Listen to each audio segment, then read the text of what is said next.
What's up, everybody? Name code Dustin here. Fantasy Smack Talk. Football's right around the corner. This is the show that everybody wants to see. That's that sleeper / undervalued show. But before we get into it, we got a little bit of housekeeping news and notes at Fantasy Smack Talk. We're not going to be running that pick'em, that contest that we did last year for that free Fantasy Smack Talk t-shirt if you win. Instead, we've partnered up with Fan Saloon. We're going to be doing those daily leagues, so just feel free to go onto our site, click on the Fantasy Games tab, or there's also a link on the homepage as well. Sign up for it. You'll notice us in the games itself, and if you win the league, we're going to be playing it as well. So fair warning, some stuff, competition. You're going to be getting a t-shirt for that week. So it's every week. It's a salary cap league, so they're a lot of fun if you never played them. Let's get into our first guy, Darrius Guice. This guy's a former first-round pick.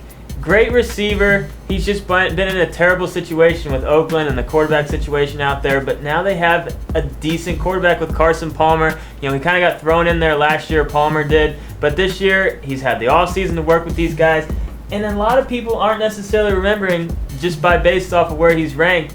Guice had 975 receiving yards last year in 15 games. I think this could be a potential breakout year. He's gotten a little bit better every year. We like his upside for where you can get him in the draft. All right. You know what? He's vaulting to the top of my list. My favorite sleeper coming of the year, Ronnie Hillman of the Denver Broncos. I'm loving this little guy. You know, his last season in college, he had almost 2,000 yards from scrimmage and 20 touchdowns. You know, he's a solid running back, and I know McGahee's there with Denver. But here's the thing. Running backs hit the wall all the time and fall off the face of the earth. McGahee, I feel, is well past that time in his career. So if he gets banged up or he gets hurt and Hillman comes in, there's a guy named Peyton Manning back there calling plays. And running backs typically have success when he's at the helm. So again, I love me some Ronnie Hillman this year. Let's stick with Denver and go over to Eric Decker.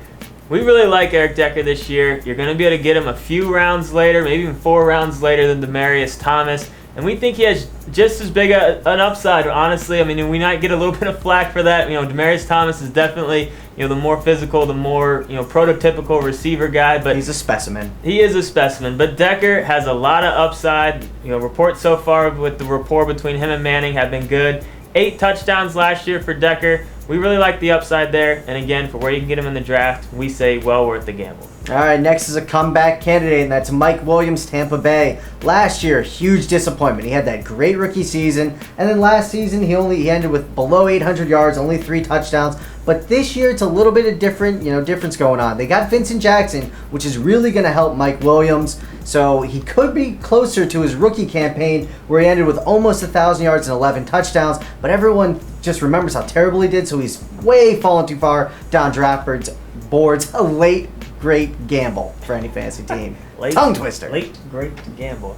Our next guy, probably one of our scariest guys on this list, because he does have a big upside, but there's also a lot of question marks. But that's Roy Helu. You know, you're going to hear it a lot. You know, Shanahan going on with his running backs. You never trust them. You know, they do still have Hightower out there. That is a little bit scary. But when you look at how Helu ended the year and how he racked up 49 catches, you know, almost 1,000 total yards for Helu. We really just think he's the best running back out there. Yes, there is still the potential of Shanahan throwing us a curveball, but we still like Helu's value for where you can get him, because we do think he is going to slip because of the Shanahan factor and everyone talking about it. And let's keep with those scary sleepers, and we're going to go to Javad Best. You all know this is a guy that we loved coming into last year, and he got knocked silly. You know, he didn't end up playing after all those concussions, but in the 6 games he did play, 4 of those he had over 100 total yards. In PPR leagues, even better. He averaged about 4.5 catches per game. So, you know, there's a lot of questions with LaShore coming back, who, by the way, is suspended for the first 2 games. But that is just a potent offense. If Best is healthy and can play, he is a great, great late pick for any team. Next, we got James Starks. When you look at his numbers last year, really not that impressive. I hated on this at first. But you have to remember, Ryan Grant was out there taking a lot of carries away from him. Yes, also too, you know, the goal lines aren't necessarily there. They gave a lot to Kuhn. Aaron Rodgers is going to run some in. He only had 1 last year, Starks did, but that number is definitely going to go up. And when you look at their other running backs out there, there's really not much out there. Starks is really their only guy. They seem committed to go with Starks this year, and that offense is going to score so many points. Starks is going to find a way to get involved. As long as he's getting, 15 plus touches a game, he should have good value. Now let's move to an offense that probably isn't going to score quite as many points, and that's the Indianapolis Colts.